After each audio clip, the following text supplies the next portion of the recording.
folks, I'm Ashraf Hingora. I'm a language and soft skill trainer, life business and parenting coach.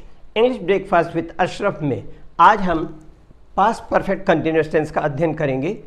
इस tense की हिंदी में पहचान है, जैसे प्रेजेंट कंटिन्यूअस टेंस की पहचान है रहा है, रही है, रहे हैं, और पास्ट कंटिन्यूअस टेंस की पहचान है रहा था, रहे थे, रही थी। उसी तरह से पास्ट परफेक्ट कंटिन्यूअस टेंस की पहचान भी होगी रहा था, रहे थे, रही थी, लेटा था, बैठा था, सोया था, पढ़ा था। इस तरह से पास्ट के लिए आप प्रेजेंट में इज़ेमार का यूज़ करते हैं और पास्ट में हम वाज एंड वर का यूज़ करते हैं। प्रेजेंट परफेक्ट कंटिन्यूअस टेंस में हैज़ बीन और हैव बीन का यूज़ करते हैं और पास्ट परफेक्ट कंटिन्यूअस टेंस में हम हैज़ और हैव का पास्ट हैड और उसके बाद been plus verb plus ING plus object plus time का यूज़ करेंगे। ये पास्ट परफेक्ट कंटिन्यूअस टेंस का एग्जाम्पल देखें, उसके पहले फॉर्मूला देख लें।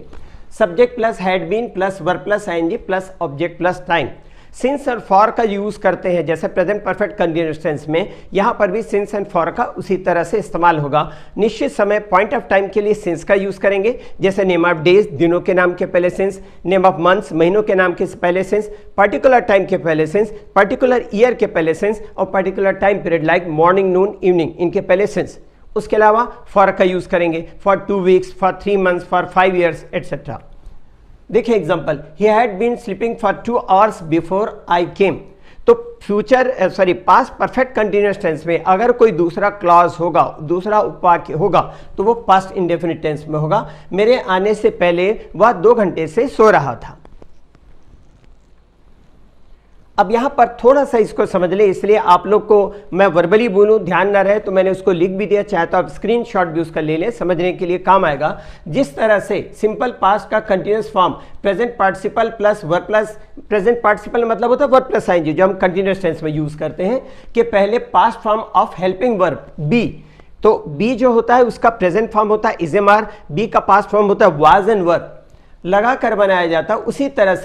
उसी तरह से continuous form of present participle, यहां पर क्या होगा, continuous form of present participle के पहले past perfect form of helping verb मतलब had plus third form of the verb लगा करके बनाया जाता है। तो फॉर्मेशन आप देखें, सब्जेक्ट होगा, उसके बाद हेड होगा, उसके बाद बी का थर्ड फॉर्म बीन। तो पास्ट परफेक्ट टेंस की पहचान क्या होती है, सब्जेक्ट होता है, हेड होता है और उसके बाद third form of the verb होता है। अब यहां पर भी वही है, सब्जेक्ट है, हेड है, वर्ब का थर्ड फॉर्म है मतलब बी का थर्ड फॉर्म बीन, उसके बाद verb plus ING plus object plus time. आगे देखिएगा, निगेटिव बनाना है तो निगेटिव बनाने का एक ही नियम है, हेल्पिंग वर्ब के बाद नॉट लगाइए, निगेटिव बन जाता है। एक से ज्यादा शब्द की हेल्पिंग वर्ब होती है तो पहला शब्द मेन हेल्पिंग वर्ब होता है, दूसरा शब्द सपोर्टिंग हेल्पिंग वर्ब होता है। तो जब निगेटिव बनाते हैं तो मेन हेल्पिंग वर्ब के बाद नॉट लगा करके निगेटिव बनाते हैं। बातचीत में शॉर्ट फॉर्म का यूज करते हैं तो यहाँ पर हेड के बाद नॉट लगाएंगे, निगेटिव बनेगा, और शॉर्ट फॉर्म का यूज करेंगे तो हेड एंड का यूज करेंगे। फॉर्मूला पहले देखें, subject plus had not plus been plus verb plus ING plus object plus time, या हेड एंड का यूज किया गया हेड नॉट की जगह पर। एग्जांपल देखेंगे, ही हैड नॉट या hadn't been playing cricket for an hour, और 2 शब्द की हेल्पिंग वर्ब होती है तो पहला शब्द मेन हेल्पिंग वर्ब होता है, उसको सब्जेक्ट के बाहर लगाते हैं, इस तरह से इंटरोगेटिव बनाते हैं। और जब हेल्पिंग वर्ब को सब्जेक्ट के बाहर लगाएंगे तो उसका पहला लेटर कैपिटल होगा हेल्पिंग वर्ब का, और सब्जेक्ट के पहले लेटर सारे इस्तेमाल हो जाएंगे आई को और प्रॉपर नाउन को छोड़ करके। देखिए पहले formula, had plus subject plus been plus verb plus ING plus object plus time. Example देखेंगे, had he been playing cricket for an hour. Negative sentence का इंट्रोगेटिव बनाते हैं तो हेल्पिंग वर्ब को तो सब्जेक्ट के बाहर लगाते हैं, उसके बाद सब्जेक्ट होगा, उसके बाद नॉट का यूज करते हैं। या इसको हम शॉर्ट में अगर यूज करना है तो हेड और नॉट को एक साथ short form contracted form use करते हैं सब्जेक्ट के पहले, हेड एंड। फॉर्मूला देख ले पहले, had plus subject plus not plus been plus verb plus ING plus object plus time, या hadn't plus subject plus been plus verb plus ING plus object plus time. Example देखेंगे, had he not या hadn't he been playing cricket for an hour. जो exercise की मेरी एक अलग video है, हर टेंस की एक्सरसाइजेस की वीडियो है, और उसके अलावा एक और भी वीडियो मेरी है जो फ्लुएंसी पर है। एक यूनिक मेथोडोलॉजी यूज की गई है कि एक सेंटेंस का affirmative, negative, interrogative, negative interrogative, उसके अलावा question word, question tag, agreement, disagreement, subject पर, वर्ब पर, ऑब्जेक्ट पर क्वेश्चन किस तरह बनेंगे, आपको ओरल प्रैक्टिस करना है। जब आप ओरल प्रैक्टिस करेंगे शुरू में मिस्टेक्स होंगी, ग्रेजुअली मिस्टेक्स कम होंगी, उसके बाद मिस्टेक्स नहीं होंगी। मिस्टेक्स का ना होना आपको खुद ही समझ में आएगा कि आप जल्दी सेंटेंस बना रहे हैं, दैट इज फ्लुएंसी। दूसरी चीज, think in English, make a habit every time to think in English. हमेशा आदत बनाइए, इंग्लिश में डायरेक्ट सोचिए। हिंदी का एक सेंटेंस को इंग्लिश में ट्रांसलेशन करने की कोशिश ना करें। वर्ड्स की जरूरत पड़ती है, वोकेबुलरी इंप्रूव करें। कोई भी न्यूज़पेपर पढ़ेंगे तो वो फॉर्मल रिटर्न लैंग्वेज होती है, बजाय उसके कि लाइट नॉवल पढ़ें, वो आपके लिए मददगार साबित होगा। उसमें बोलचाल की एक कोलिक्वियल लैंग्वेज होती है। दूसरा, आपको कॉमिक्स होती है, जैसे टिंकल डाइजेस्ट वगैरह, कोई भी कॉमिक्स होती है इंग्लिश की, उस कॉमिक्स को पढ़ेंगे तो उसमें जो पिक होती है, पिक्चर होती है उसमें, और उसके साथ में कॉमिक्स है, कार्टून है, जो भी, तो उसमें साथ में लिखा हुआ रहता है, तो पिक देख के भी कई बार समझ में आ जाता है कि उसमें कहा क्या जा रहा है।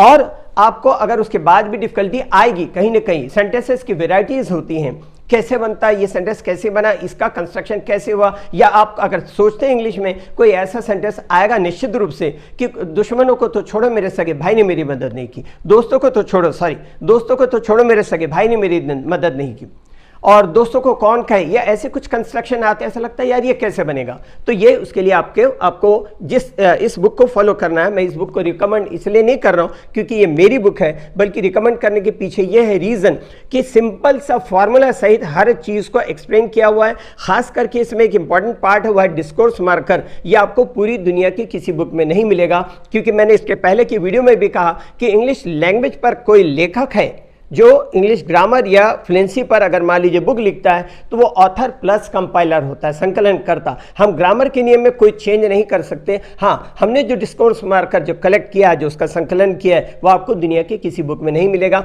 इस बुक को आपको पढ़ना है, और इसमें पढ़ेंगे तो आपको खुद महसूस होगा कि आपके सामने एक ट्रेजर ट्रोव है। इसको पढ़िए ज़रूर। मेरी बुक है इसलिए नहीं बोल रहा हूँ, आपके फायदे के लिए बोल रहा हूँ। इंग्लिश के लिए आप मेरे channel English breakfast with Ashraf and soft skill के लिए Ashraf the mover and shaker पर लाइक, शेयर एंड सब्सक्राइब करें। कमेंट सेक्शन में कमेंट करें, बेल आइकॉन प्रेस करें, और मेरी बुक जरूर पढ़ें। Thanks for watching.